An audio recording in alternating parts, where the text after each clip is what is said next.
Kolbu itu lebih keras dari batu, tapi tenang. Jika ditetesin terus nama Allah, nanti dia terukir dan bercahaya. Itu buahnya sudah lihat. Mu'allaf, coba Bunda Tina berpulang nama Allah akhir kalamnya.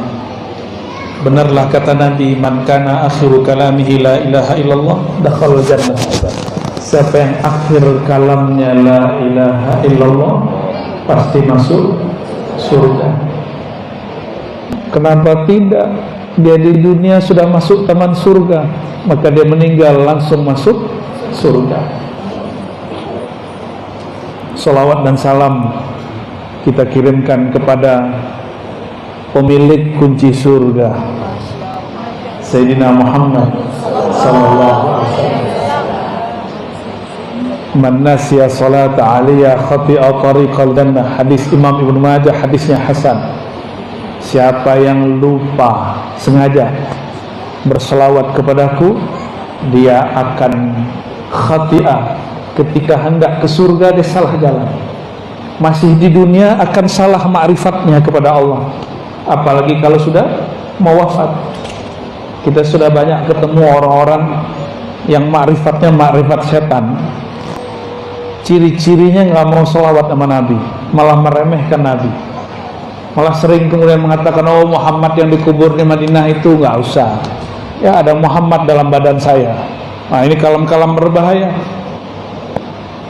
Betul ada Nur Muhammad di dalam diri, tapi tidak boleh merendahkan Muhammad bin Abdullah. Karena Nur Muhammad yang paling sempurna itu ada pada diri Sayyidina Muhammad bin Abdullah sallallahu alaihi wasallam. Jadi ngaji ma'rifat itu mah harus hati-hati juga. Kalau mau kaji ma'rifat yang aman, ada satu kitab ajengan yang disukai oleh pengersa Abah Anom, Sirrul Asrar. Silakan dikaji itu ya. Ini tema kita apa? Khasiat basmalah, keagungan bismillah. Saya kurang agung untuk membicarakan bismillah yang sangat agung.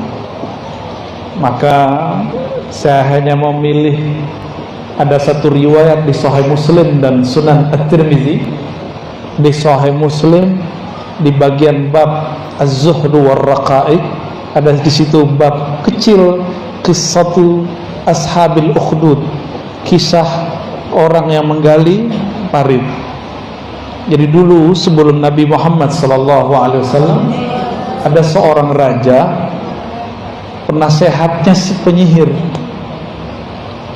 Jadi ternyata sudah jadi tabiat para pemimpin punya backup baik dari kalangan militer, ekonom, tapi juga punya penasehat dari kalangan ahli spiritual, tapi ahli spiritual dia seorang penyihir. Seorang penyihir, beda dengan Zulkarnain. Dia punya penasehat Nabi Allah Khidir. Beda dengan Nabi Sulaiman, dia punya penasehat, punya tim yang kemudian memindahkan istana Bilqis cukup dengan Ismul A'zam, nama Allah juga, Bismillah juga, tapi Bismillah pakai apa gitu. Jadi Bismillah itu akan muncul rahasianya dengan berbagai macam rahasia jika ditambahkan setelah nama itu Bismillah apa gitu. Untuk jaga diri Bismillahirrahmanirrahim yadurru ma'asmi syai'un fil ardi wala fis sama. Untuk meruqyah Bismillahi urqiq. Untuk makan Bismillah aja cukup. Mau tambah Allah mabarik lana boleh. Itu mau makan. Kalau Buya dulu habis akad nikah, Bismillahnya gimana Buya? Ada Bismillahnya? Ada. Beda Bismillahnya. Apal nggak Bu? Bismillahirrahmanirrahim. Tuh. Buya nggak apal. Lupa. Pura-pura lupa. Biar akad lagi katanya. Kalau mau nyembelih Bismillahnya, Bismillahirrahmanirrahim. akbar. Mau tidur bismillahnya? Kalau mau tidur baca bismillahirrahmanirrahim, jiwanya melayang nanti. Kalau mau jalan bismillahnya, bismillahirrahmanirrahim. Ada semua, bismillah itu ada pasang-pasangannya. Kenapa? Bismillah itu miftah kulli syai', pintu segala sesuatu. Kolbu ini kalau nggak dibuka dengan bismillah nggak kebuka. Maka dulu ada seorang raja, dia punya penyihir sakti. Tebak-tebakannya langsung jadi. Karena dulu sebelum zaman Rasulullah SAW itu pintu langit masih dibuka. Lahir baginda Nabi Muhammad SAW, pintu langit langsung ditutup. Maka dulu dukun dengan Nabi ramalannya hampir sama. Hampir sama, berarti tidak sama. Apa yang mereka prediksi terjadi. Itu dukun-dukun di zaman dulu. Zaman sekarang saya nggak percaya sama sekali sama dukun, sama sekali. Kenapa pintu udah ketutup kok? Kecuali ada wali nyamar jadi dukun. Atau orang yang disebut dukun tapi dia bukan dukun, dia ustadz. Karena orang kampung nih nggak bisa bedain mana beda dukun sama wali. Wali dia sebut dukun, dukun dia sebut wali. Sekarang banyak begitu. Lalu si dukun atau penyihir yang menjadi penasihat raja ini memanggil raja. Ini hebatnya dulu penasehat, boleh manggil raja. Tuan raja, kemarilah. Ada yang hendak aku sampaikan dan ini penting. Akhirnya tuan raja datang. Wahai guruku, dia anggap dia sebagai gurunya. Wahai penasehatku, apa gerangan denganmu? Lalu kemudian penyihir ini mengatakan, wahai tuan raja, tubuhku sudah menua. Ternyata si penyihir ini sudah tua. Aku khawatir ilmuku nanti tidak ada yang mewarisi. Lalu aku mati, tidak ada yang mengawalmu, tidak ada yang menasihatimu. Lalu kata si raja, carikanlah, kata si penyihir ini, pewaris untukku anak muda yang berbakat. Maka dia buatlah sayembara, cari pemuda yang berbakat. Dari sekian banyak pemuda, ada satu pemuda yang sangat unik, terpilih menjadi orang yang akan belajar mewarisi ilmu penyihir. Jadi ilmu sihir itu bisa diwariskan. Sebagaimana ilmu baca kitab bisa diwariskan, ilmu zikir bisa diwariskan. Walhasil, anak muda ini berangkatlah dari rumahnya, minta pamit kepada ibunya. Jadi berangkat pagi, pulang sore, pagi, pulang sore. Begitulah terus. Sampai di tengah jalan ternyata ada seorang kekasih Allah manggil dia. Disebut dalam kitab rahib, seorang rahib. Dulu rahib tidak menikah.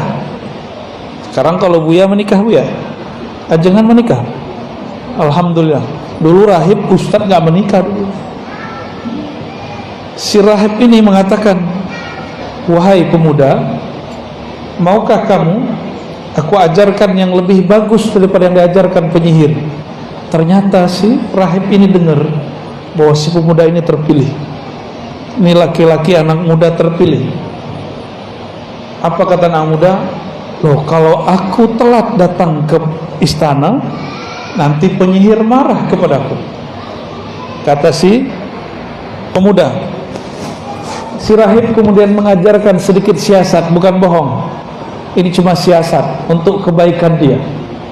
Wahai anak muda, jika engkau telat ditanya oleh penyihir, katakan, habasani ahli, keluargaku, ibundaku, ayahku menyuruhku sesuatu tugas. Terus sehingga aku telat datang kepadamu. Si pemuda ngomong lagi, kalau nanti aku pulang, jadi beliau buat MOU, sebelum kamu ketemu penyihir belajar sejenak, sebelum pulang belajar sejenak. Nanti ketika aku mau pulang, aku telat, nanti ibuku nanya gimana? Apa kata si rahib? Katakan kepada ayah bundamu bahwa aku banyak tugas dari penyihir. Nggak salah juga tuh, banyak tugas. Akhirnya itu terjadilah, berlalu beberapa hari. Penyihir mengajarkan satu ilmu pakai nama Allah juga, tapi nama Allah yang disimpan oleh iblis. Iblis itu tidak sakti kalau nggak nyebut nama Allah, maka dia sebut nama Allah juga, tapi tambah-tambahan yang aneh. Sedangkan si rahib juga mengajarkan nama Allah, tapi di hadis dirahasiakan nama Allahnya. Di suatu perjalanan lagi ramai-ramai, ya, di perjalanan dia berangkat, dia mulai bingung yang benar rahib atau penyihir, karena ketika dicek dua-dua ilmunya bekerja. Dicobain, wah kok semuanya berefek, berarti orang ini, anak ini sangat berbakat. Ketika mereka berkumpul, orang-orang di kampung berkumpul, di kota berkumpul, tiba-tiba ada satu binatang masuk ke kampung. Dia lagi bergumam, mikirin, guruku penyihir, guruku rahib, ikut siapa? Sampai pusing kepala dia.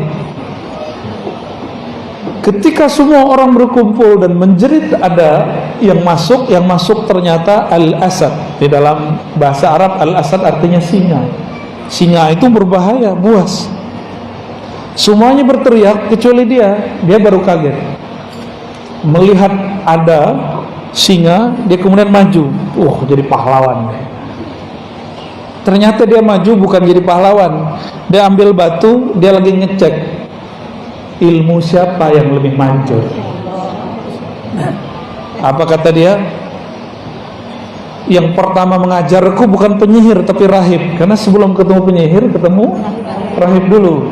Kata dia, ya Allah, jika ilmu yang engkau ajarkan kepadaku melalui si rahib itu lebih hebat, afdal, dia nggak bilang lebih benar, lebih hebat daripada ilmu yang diajarkan penyihir, berarti ilmunya benar dua-duanya. Cuma ada yang lebih sahih, ada yang tidak sahih, ada yang lebih mulia, ada yang tidak mulia. Maka dengan batu ini ya Allah, matikanlah singa yang mengganggu penduduk. Dia ambil, dibaca doa bismillah yang diajarkan oleh si rahib. Bismillah ada tambahannya, cuma sayang bismillahnya apa nggak disebut. Jadi ini nggak bisa diajarkan ke bapak ibu, ke buya, ya, ke ajengan. Cuma ini rahasia, saya nggak boleh ajarkan. Ada sir yang sudah menyebutkan, itu dirahasiakan. Karena nanti efeknya bahaya. Nanti ada orang asik nanti berubah jadi dukun. Awalnya jadi rahib, lama-lama jadi dukun. Dia lemparlah, baca bismillah depannya, setelahnya titik. Dia lempar. Faramal asada faqutila. Lalu dia melempar batu kepada singa. Singanya kena, nggak tahu, belum kena barangkali sudah jatuh duluan singanya. Itu bahasa guru saya dulu. Entah singanya jatuh duluan, entah batunya kena duluan, singanya sudah jatuh. Sebenarnya bukan batunya yang mujarab, bismillahnya yang mujarab. Mati singanya, kaget kan? Semua penduduk tadi melihat, bukan penyihir, bukan pula rahib, tapi anak muda yang dia terpilih. Melihat seperti itu, besok dia mau berangkat, datang lagi ke rahib, setelah ke rahib berangkat ke penyihir.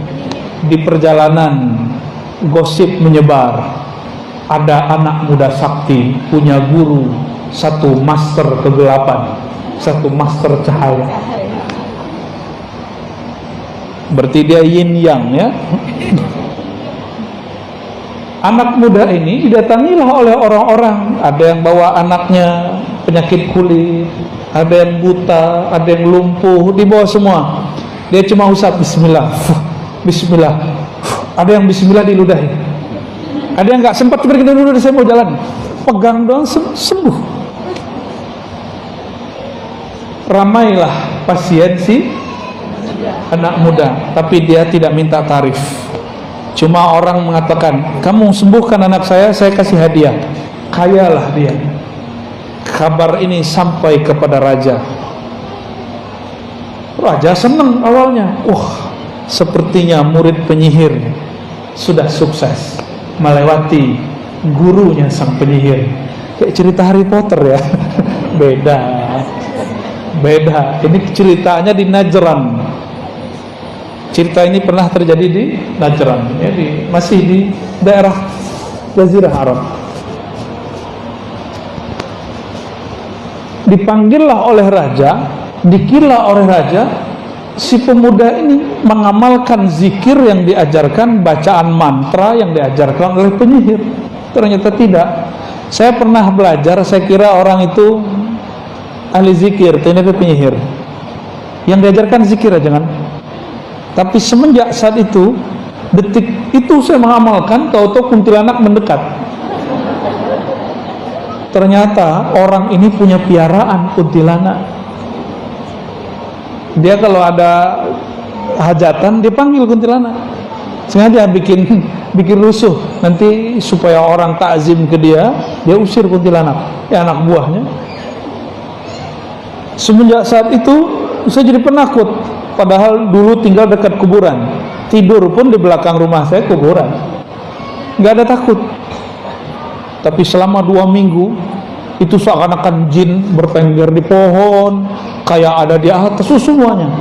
Ternyata orang-orang belajar ilmu kebatinan kepada ahli-ahli spiritual yang tidak mengajarkan tauhid dengan benar, jadi penakut.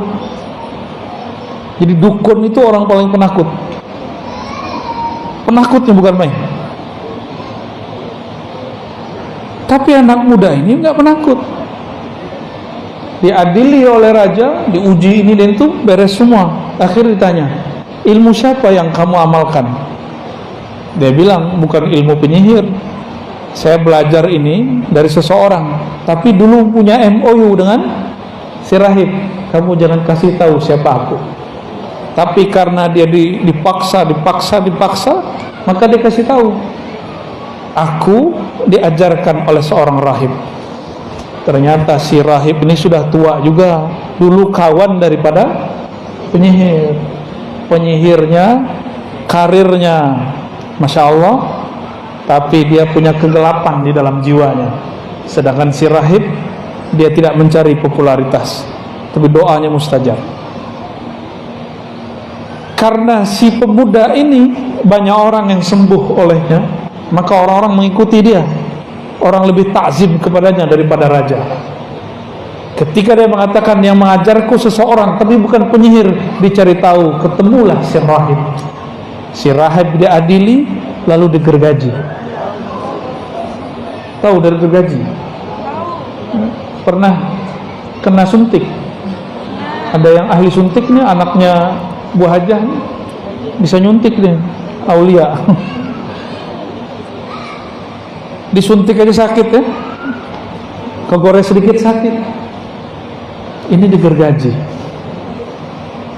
Ternyata sebelum anak muda ini diadili, dia sudah dipanggil oleh sang rahib.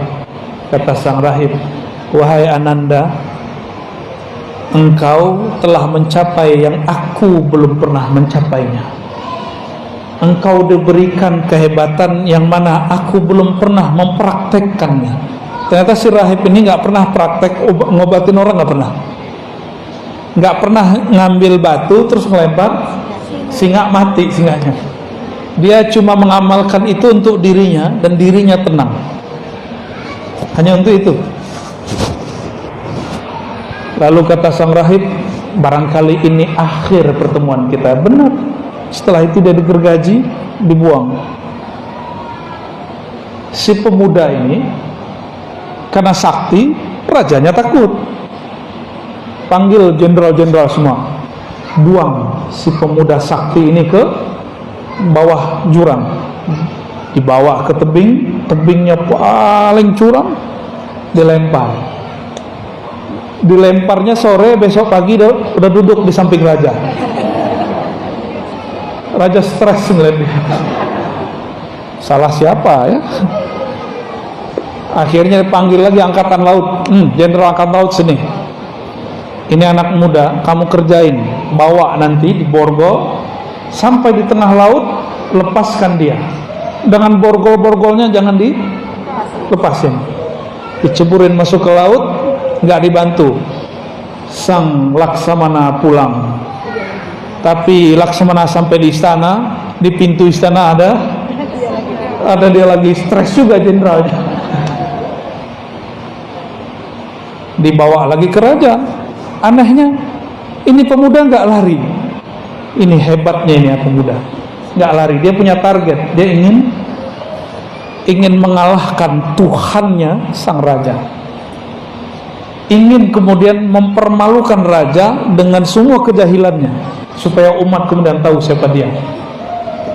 Walhasil dia diadili lagi. Raja kemudian berkalam banyak. Terus dia bilang, si pemuda, wahai tuan raja, nggak usah repot-repot bunuh saya tidak akan mati. Inilah asal muasal ilmu debus. Ini asal muasal ilmu, berarti debus itu bukan ajaran sihir. Debus itu aslinya karomah para aulia. Si pemuda ini ngomong gini, mirip kayak Nabi Ibrahim, cuma ini lebih dahsyat. Wahai tuan raja, engkau baru mampu membunuhku jika engkau menyalibku lalu memanahku dengan satu bacaan. Rajanya semangat, hanya engkau yang bisa memanahku, tapi dengan satu bacaan yang nanti aku bisikkan kepadamu. Kata si raja, oke. Besok pagi dia disalib. Jadi dulu biasa orang-orang yang mau dihukum disalib.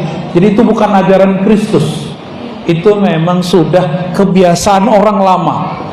Tahanan-tahanan, orang jahat, orang-orang yang dibenci oleh penguasa, dia kemudian disalib. Setelah disalib, dia kemudian ngambil panah si raja ini, lalu membaca yang dibisikkan malam tadi kepadanya. Tolong kamu hafalkan ini, kata si anak muda. Hanya kamu yang boleh membaca ini, dan yang mujarab baca ini, yang lain tidak. Panglima tidak, jenderal tidak, para jurid tidak, karena semua kesaktian mereka itu di bawahku semua. Lebih sakti daripada panglima dia. Maka dia ambil panah yang paling bagus, diarahkan ke jantung si pemuda. Dia bacalah. Si pemuda mensyaratkan kamu membacanya dengan keras sehingga terdengar oleh semua yang hadir. Dia bacalah, Bismillahi Rabbi hazal ghulam. Ada yang tahu artinya? Selain Buya dan Ajengan. Bismillahi, dengan nama Rabbi haza ghulam, pemuda, dengan nama Allah, Tuhan yang disembah oleh anak muda ini. Melesat kena jantungnya, dia langsung mati. Karena si pemuda itu kolbunya berisikan nama Allah, tidak akan tembus kecuali panahnya diisi dengan kalimatullah. Tembus, benar-benar tembus, dan dia mati.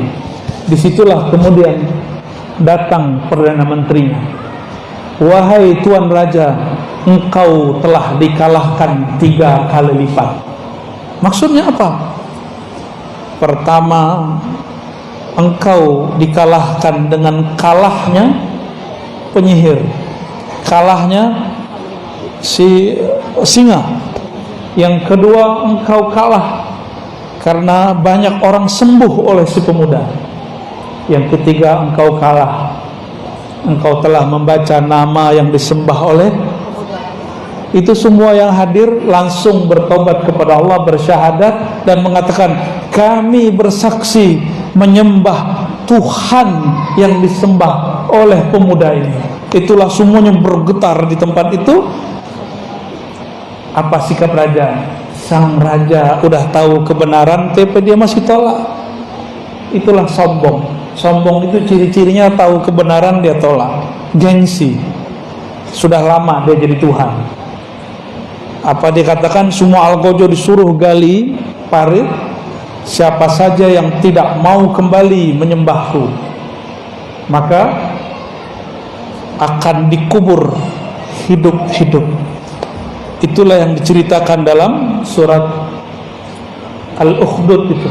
Qutila ashabul ukhdud, ya, tentang parit. Itu kejadiannya.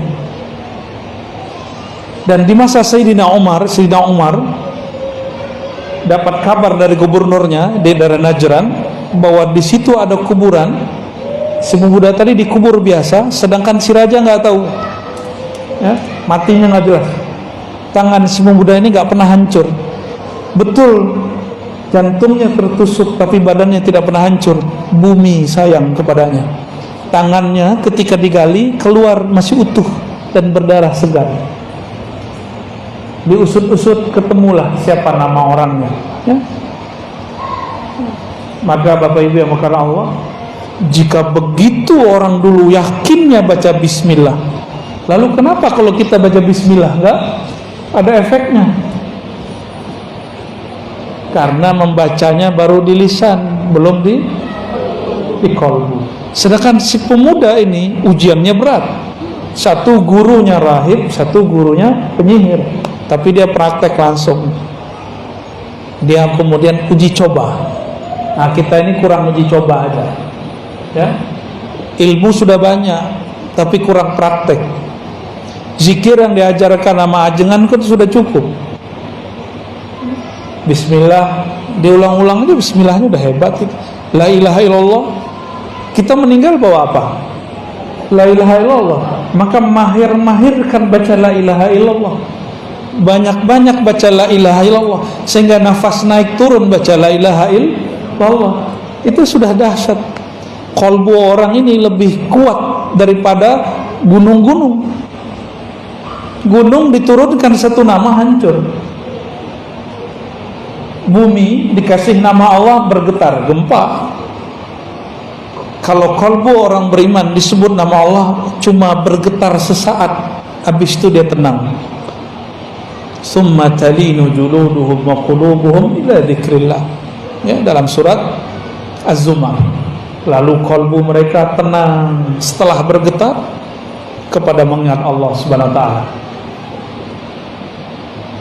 Biasanya ibu-ibu doang ya, bapak-bapaknya nggak ada ya. Ya.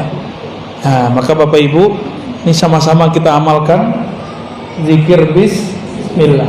Nah, zikir bismillah ini menjadi khas Ratibul Attas. Ya, di majelis Syifaul Qulub sepertinya sudah mulai mengamalkan ya, Ratibul Attas.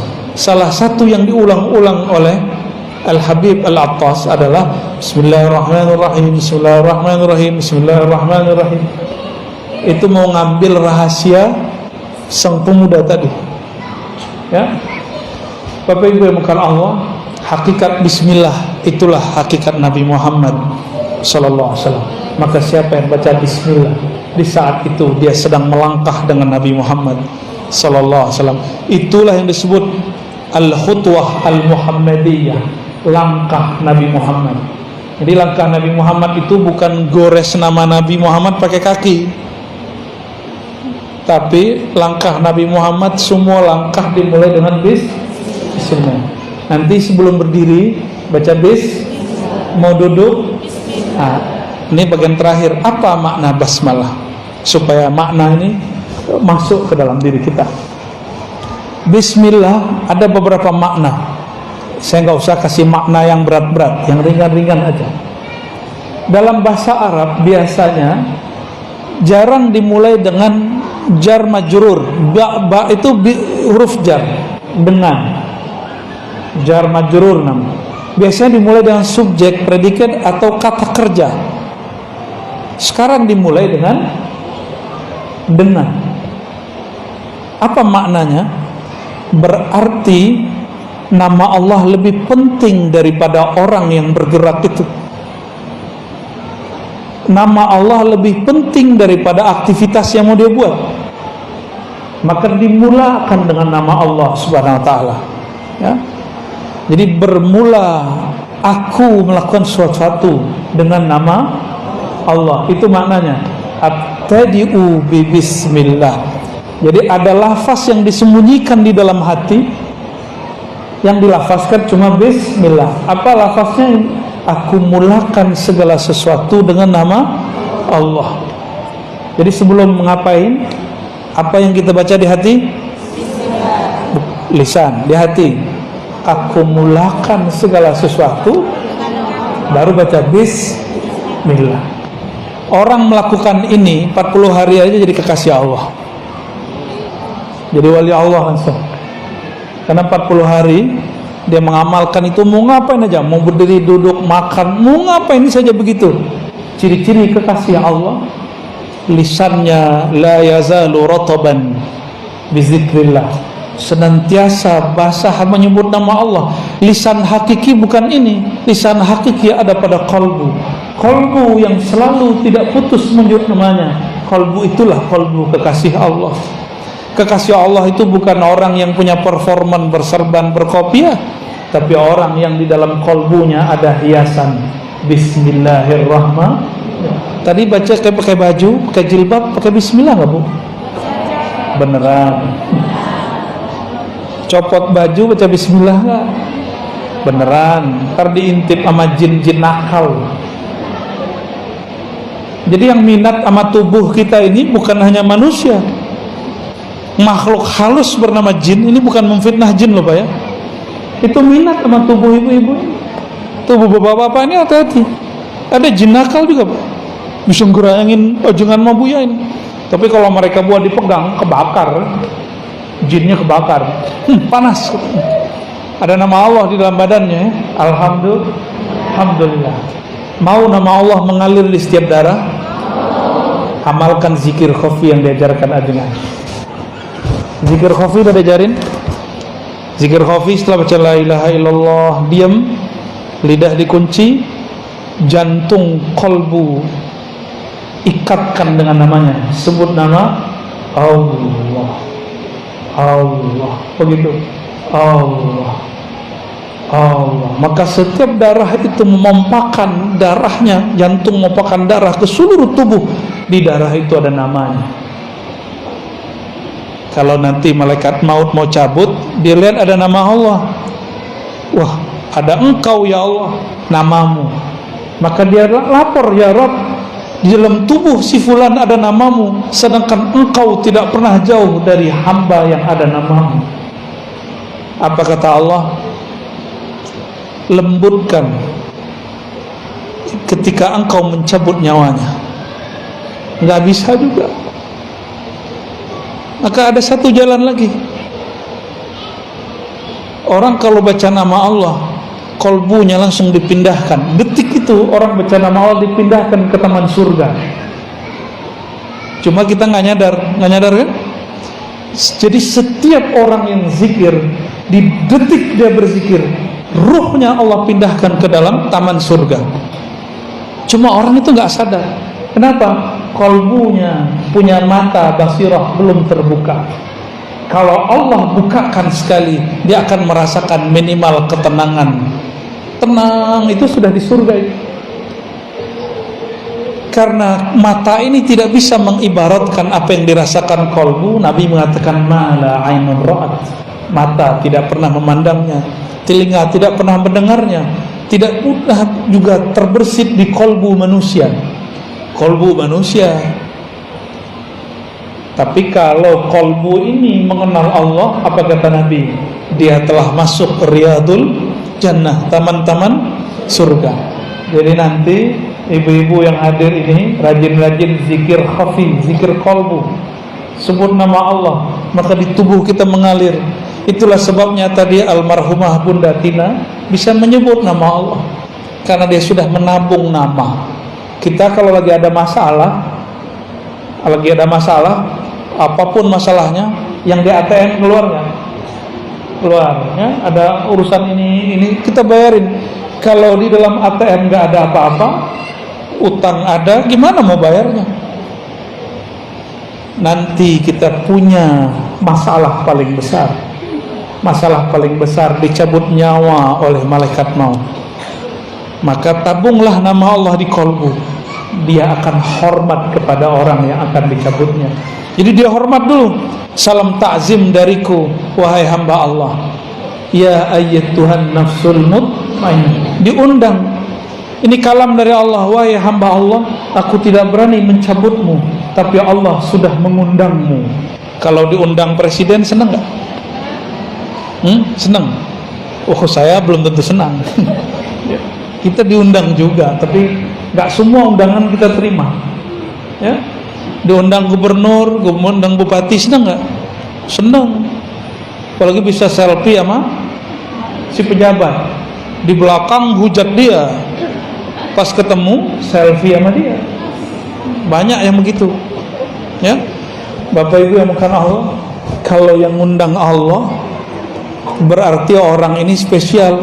Wahai jiwa yang mutmainnah, jiwa yang mutmainnah, kembali ke makna yang ada dalam surat Ar-Ra'd, ala bidzikrillah tatma'innul qulub. Ketahuilah, hanya dengan menyebut nama Allah qalbu menjadi mutmainnah.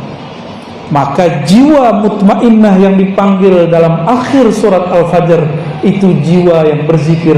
Boleh kita artikan, ya ayyatuhan nafsul mutmainnah, wahai jiwa yang sudah tenang dalam nama Allah.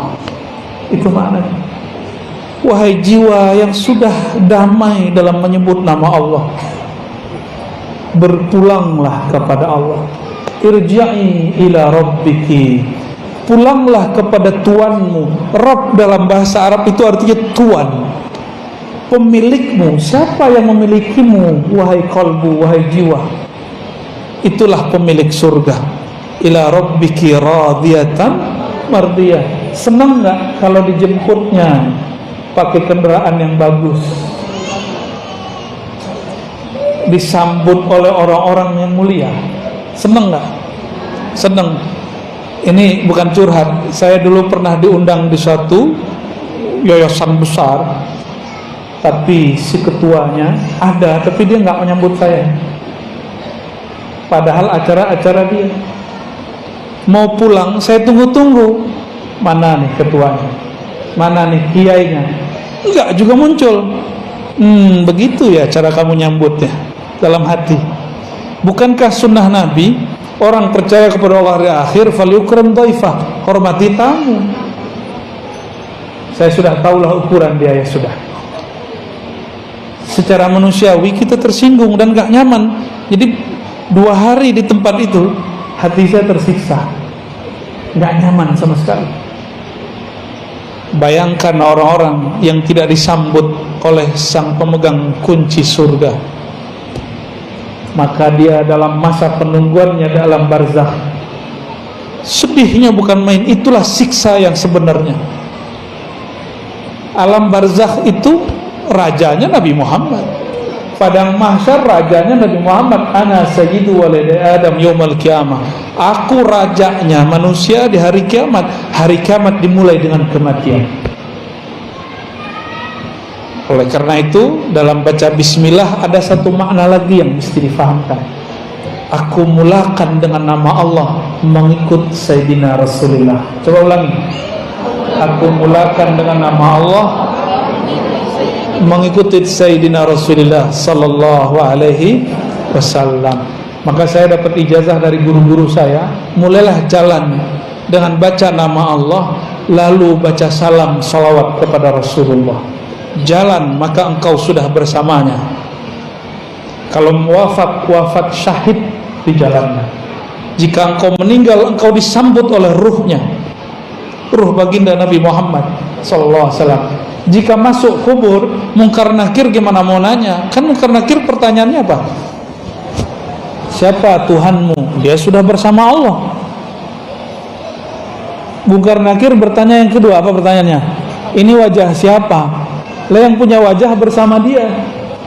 disebut-sebut terus namanya lewat kalbunya. Maka Munkar Nakir itu pertanyaan imigrasi akhirat, tidak akan ditanyakan kecuali formalitas kepada orang yang sibuk menyebut nama Allah dan cinta kepada baginda Rasulullah sallallahu alaihi wasallam. Semoga kita yang hadir semua ini, Bapak Ibu semuanya, orang-orang yang hatinya larut dalam nama Allah, kalbunya penuh cinta Rasulullah, termasuk kami yang berkalam, Ajengan Asep, ya, Buya Junaid Akbar, Junaidi Akbar, ya, dan semua yang hadir, semua panitia, semua khidmat kita dalam nama Allah, mengikuti baginda Rasulullah sallallahu alaihi wasallam. Ya. Enggak ada tanya jawab kan? Ada. Dua. Oke. Tafadhal. Assalamualaikum warahmatullahi wabarakatuh. Assalamualaikum. Mohon izin kepada Tuan Guru Buya Abdul Hasim dan juga Ustaz Junaidi Akbar dan juga Ustaz saya Ustaz Asep Ramani, mohon izin menyampaikan Ustaz dan izin bertanya mengenai hal kita kalau bertawajuh Buya, apakah bertawajuh lidah kita? Kalau saya pribadi Buya, itu lidah saya belum bisa untuk dinaikkan ke langit-langit, karena ketika saya tempatkan lidah saya ke langit itu belum bisa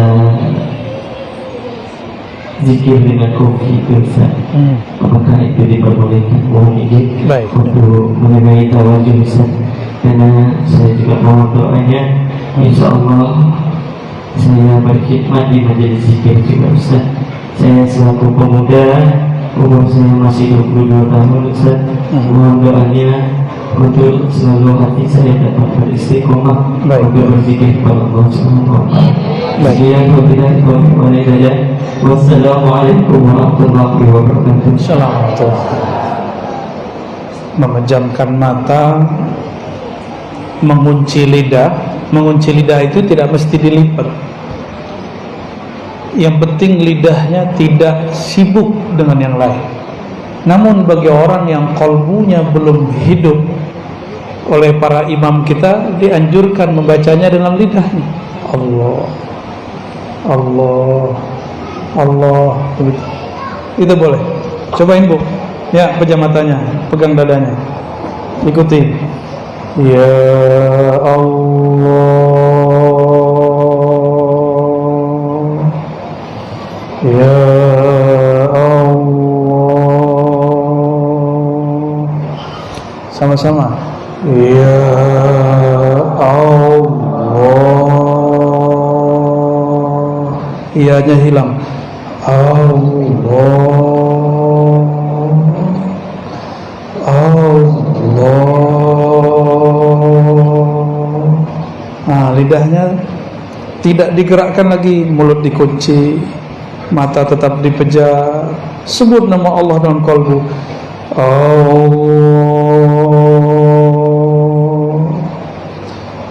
Allah, Ya Allah, Muhammad Rasulullah SAW. Ya, cukup. Terasa nggak terasa, nama Allah sudah masuk. Ya, jadi rasa itu nggak mesti dikunci lidahnya. Yang penting kolbunya bergerak menyebut nama, karena hakikat yang menyebut nama itu kolbu. Tapi jika kolbu belum bisa sendiri, temani dengan lidah. Allah, Allah, Allah. Ya. Tapi sebaik-baik zikir khafi, ma khafi, yang suaranya tidak terdengar. Kita baca dengan lidah, tapi cuma kita yang dengar. Itu juga boleh. Ya, jadi jangan sampai kalau lidahnya belum dikunci ganggu orang. Gitu ya. Nikmat orang yang kalbunya ada nama Allah, hidupnya nggak pernah kesepian. Berarti orang-orang yang kesepian siapa? Yang kalbunya sepi dari nama Allah. Kalbunya sepi dari nama Allah. Orang yang menyebut nama Allah di kalbunya, Allah menyebut namanya dalam zatnya. Orang yang sebut nama Allah di keramaian, Allah sebut nama dia di majlis para syuhada, majelis para aulia, majelis para anbiya, mursalin dan malaikat. Itu yang disebut selebritis langit. Jadi ada selebritis langit, walaupun nggak banyak follower di Instagram nggak apa-apa, nggak banyak teman di Facebook nggak apa-apa, bahkan nggak punya IG dan Instagram nggak apa-apa. Yang penting nama kita disebut-sebut di sana. Tapi nama yang mana yang disebut? Nama yang dikasih orang tua? Belum tentu. Nama yang Allah kasih kepada kita. Setiap hamba itu dikasih nama, Pak. Nama kehambaan, pakai abdun di depannya. Abdullah, Abdurrahman, Abdurrahim. Itu namanya kehambaan. Nah, masing-masing kita ada nama itu. Ya. Jadi nggak usah khawatir. Waktu tawajuh langsung. Ya, lanjut. Siapa lagi yang mau tanya? Ya. Assalamualaikum. Kami ini penggemar Ustaz. Setiap hari di rumah dengar suara Ustaz. Jadi sering Ustaz bilang ada ijazah seperti Rodi itu bilang di rumah apa semua itu. Mobil itu kami begitu di rumah kita amalkan itu bisa. Dan kita berzikir itu Ustaz perlu bisa masuk benar-benar masuk ke hati. Memang kalau bersama-sama nih rasanya kita banyak hal lain. Kita banyak hal lainnya jadi karena banyak dosa kalian. Jadi mohon penjelasan. Assalamualaikum warahmatullahi wabarakatuh. Nonton kenapa bisa konsentrasi? Karena ada yang dilihat. Pernah nonton tapi subtitlenya nggak ada, bahasanya bukan bahasa Indonesia, bisa fokus nggak nontonnya? Nah, paham maksud saya? Kalau ingin menonton kolbu, pahami yang dibaca, kenali yang punya nama. Kalau sudah kenal yang punya nama ini pemilik alam semesta. Kalau sudah kenal dengan nama Allah, nama Muhammadur Rasulullah, nama Sayyidina Muhammad Rasulullah, itu nama yang paling dicinta di alam semesta. Ini pohon-pohon, itu setiap hari dia baca Assalamualaikum ya Rasulullah. Kalau nggak mati dia. Kalau dia nggak sebut nama Allah sama Rasulullah, mati itu pohon. Maka sahabat Nabi, ketika mereka menemani Rasulullah SAW jalan, mereka dengar. Jadi sahabat Nabi dengar apa sapaan pohon-pohon, sapaan batu-batu. Itu batu dan pohonnya apa nama Rasulullah. Gimana kira-kira tuh? Kalau ajengan datang ke masjid subuh-subuh, pohonnya apa? Assalamualaikum ajengan. Pulang. Tapi beliau langsung zikir, la ilaha illallah, gitu, keluar zikirnya. Ya. Nabi Muhammad SAW setiap keluar begitu. Wali-wali Allah juga begitu. Kalau jalan kemana disapa, hewan-hewannya apa dia, pohon-pohonnya apa dia, malaikat pun sapa dia. Kata Nabi SAW, siapa yang istiqomah berzikir menyebut namaku, maka safahatkumul malaikah, malaikat akan menyalaminya. Di mana dia salami?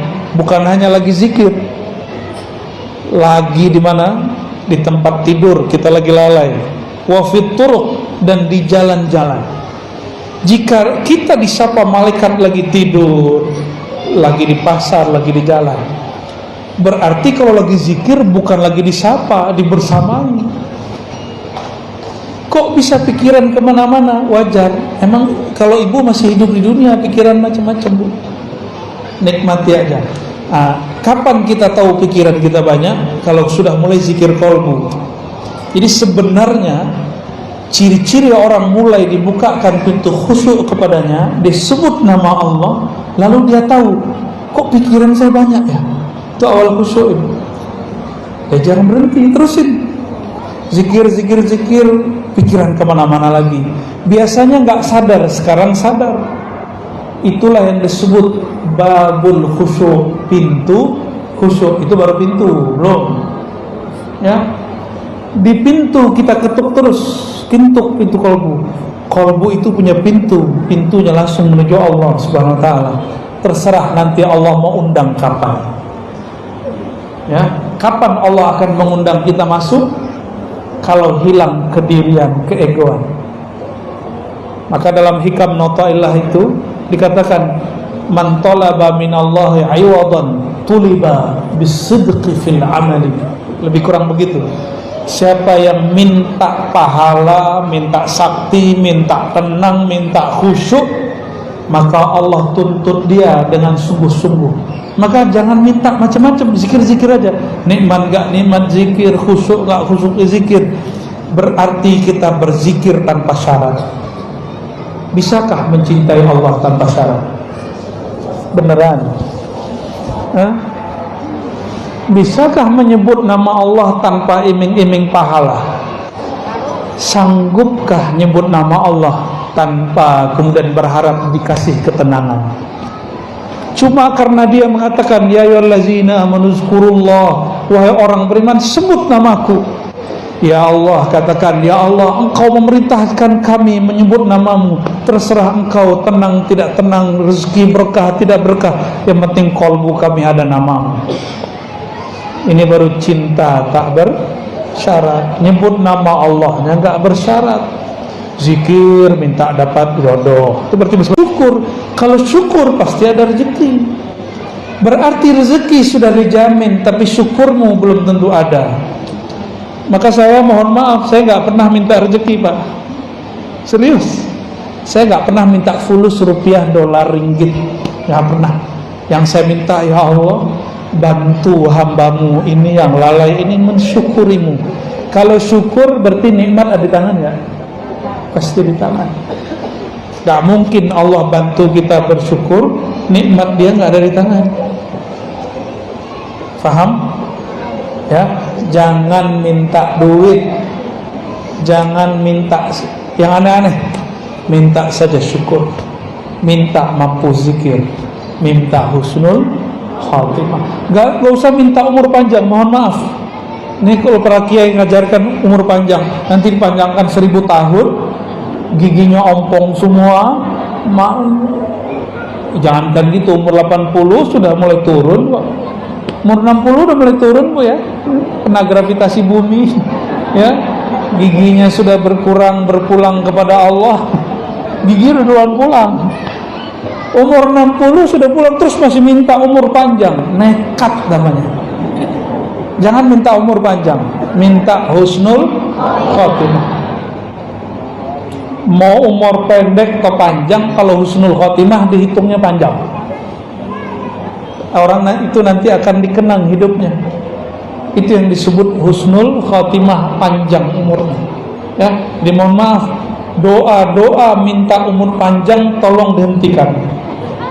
Kalau mau minta umur panjang seperti di hadis Tirmizi, khairukum man tala umruhu wa hasuna amaluh. Sebaik-baik kamu orang yang panjang umurnya, baik amalnya. Banyak yang panjang umurnya tapi nyusahin orang. Panjang umurnya tapi dia sudah lupa sama dirinya. Untuk apa hidup begitu? Di Banjar, Ibu, ada orang umur 200 tahun, 300 tahun, ada. Cuma orangnya dirahasiakan Allah. Ada yang lebih barangkali. Kita ketemu murid-murid beliau, ada. Loh, mana mungkin Ustaz ada orang umur di atas begitu? Saya tanya balik, Allah sanggup gak memanjangkan umur iblis? Iblis, Pak. Iblis sudah berapa umurnya? Di surga iblis zikir 18.000 tahun. Saya gak tahu waktu di dunia. 18.000 tahun di surga. Gimana? Umurnya panjang? Allah sanggup memanjangkan umur iblis? Masa Allah nggak sanggup memanjangkan umur Nabi Khidir? Masa Allah nggak sanggup memanjangkan umur wali Allah? Wali Allah itu nggak dimatiin kalau dia nggak minta mati. Imam Bukhari minta mati kalau Allah jemput. Sudah sekian kali orang mau bunuh dia, nggak mati-mati, selamat aja terus. Tiba-tiba beliau sudah capek, pergi lari dari orang-orang zalim. Apa kata beliau sampai di Samarkand? Ya Rabb, malam ini jemputlah aku. Dia usap tangannya, langsung dia rebah. Dikuburkan juga malam itu.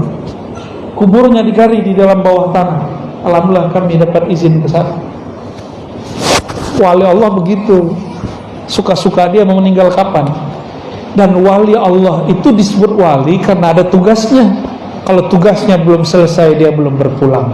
Sama Bapak Ibu ini, kalau tugasnya belum selesai, sebenarnya punya tugas. Dan semua kita ini sebenarnya bakat kewaliannya ada. Maka disebut wali am, wali umum. Tapi kalau dia kenal Allah, tahu tugasnya, dia wali khas. Ya, dalam teks-teks yang saya temukan di ulama-ulama Kalimantan, siapa yang kenal ma'rifatullah, dialah kekasih Allah. Siapa yang memahami kalimatullah, ma'rifatullah, lalu mampu mengajarkan kepada makhluk-makhluk Allah, dialah para khawas. Siapa yang mampu mengenal nama Allah, rahasia-rahasianya, sifat-sifatnya, lalu dia simpan mana yang pantas disimpan, dia ajarkan mana yang perlu diajarkan, dia khawasul khawas. Jadi tugas kita cuma itu ya. Ada wali kekasih Allah cuma dititipkan satu nama di kalbunya, cukup, gak usah banyak-banyak ya. Sudah jam 11 Hah? Kita sampai jam berapa? Sudah? Wah, sudah selesai kata Bunda Hajah. Bapak Ibu yang bukan Allah ya, kita tutup dengan doa ya. Mari. Semua yang saya ijazahkan di kajian-kajian yang Bapak Ibu dengar, selama sumbernya tidak potong-potongan yang tidak bertanggung jawab, silakan diamalkan, kecuali talqin. Talqin mesti ke ahlinya, tidak bisa talqin min tariq online. Mesti langsung kepada ahlinya. Maka ambil ke beliau yang sudah dapat izin dari guru-gurunya, tidak masalah ambil talqin dari siapa saja. Tapi kalau bai'at tariqat cukup satu syekh. Kecuali sudah jadi mursyid. Mursyid boleh banyak kapalnya. Ya, orang kaya punya banyak rumah. Orang yang berniaga pun punya banyak kendaraan. Begitu juga kekasih-kekasih Allah, aset rohaninya banyak, jalan menuju Allahnya setiap nafas naik dan turun. Mari kita tutup dengan doa. Innallaha wa malaikatahu yusalluna 'alan nabi. Ya ayyuhalladzina amanu sallu 'alaihi wa sallimu taslima. Labbaik Allahumma salli wa sallim wa barik 'alaihi. Salat Jibril. Sallallahu ala Muhammad sallallahu alaihi wasallam. Sallallahu ala Muhammad sallallahu alaihi wasallam. Sallallahu ala Muhammad sallallahu alaihi wasallam. Tala'al badru alaina min saniyatil wada'i wajaba syukru alaina ma da'a lillahi da'i.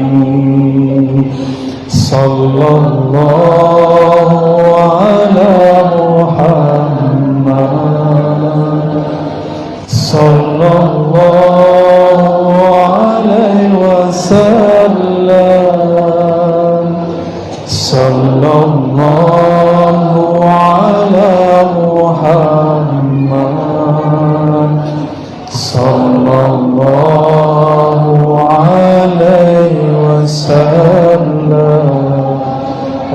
Al-Fatihah. Allah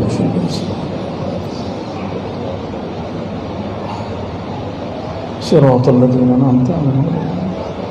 Allahumma ya Rahman, ya Rahim, ya Karim, ya Azim, ya man huwa al-ahadus samad. Ya Allah yang maha pemurah, yang maha rahman, maha penyayang, yang maha rahim, yang maha dalam kasih sayang, yang maha ghaffar, yang maha mengampuni dosa yang tampak, yang maha ghafur, yang maha mengampuni dosa yang tersembunyi. Faghfir lana ya ghaffar, ya ghafur dzunubana. Ya Allah, siang ini kami mengakui semua dosa-dosa kami.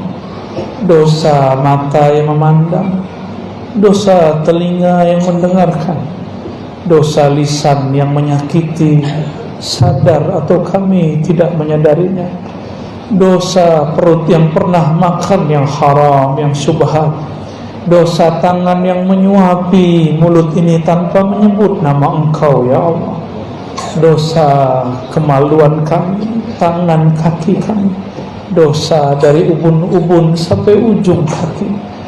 Ampunkan ya Allah semua dosa kami. Dosa solat yang tidak khusyuk, dosa kolbu yang khianat, dosa kolbu yang sombong, dosa kolbu yang ada iri dengki, dosa kolbu yang di dalamnya ada nama selain Engkau ya Allah. Ya Allah, Engkau mengatakan melalui lisan Nabi-Mu, yanzuru ila qulubikum, Engkau hanya memandang ke dalam kolbu kami. Tapi maafkan, ampun beribu ampun ya Allah, di kolbu kami namamu belum bertahta ya Allah.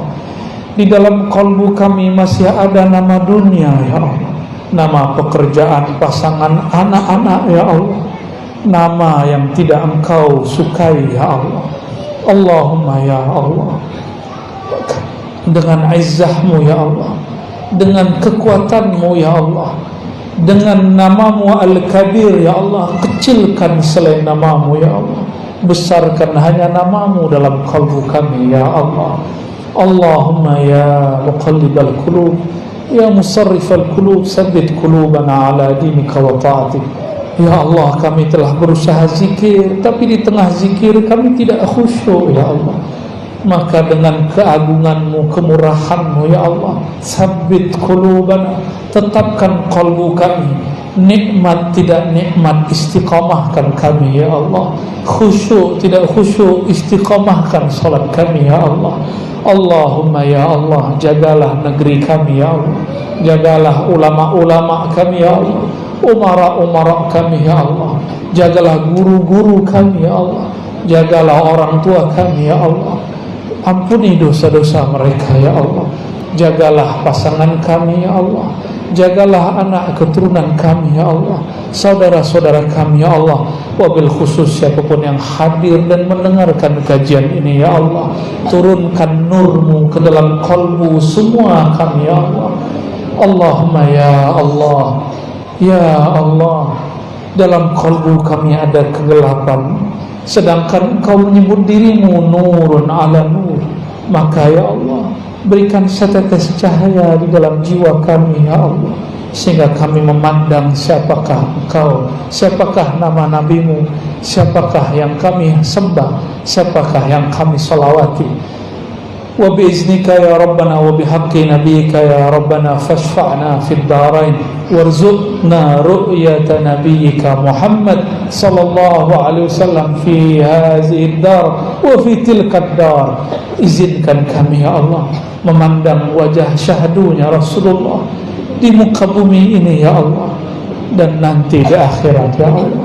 Wa sallallahu ala sayyidina Muhammad sahibil wajhil karim wa ala alihi wa ashabihi al-akram, wa sallallahu alaihi wa ala ahli baitihi wa zurriyatihi wa warasatihi wal mahdi khalifatihi wa sallam, walhamdulillahi rabbil alamin.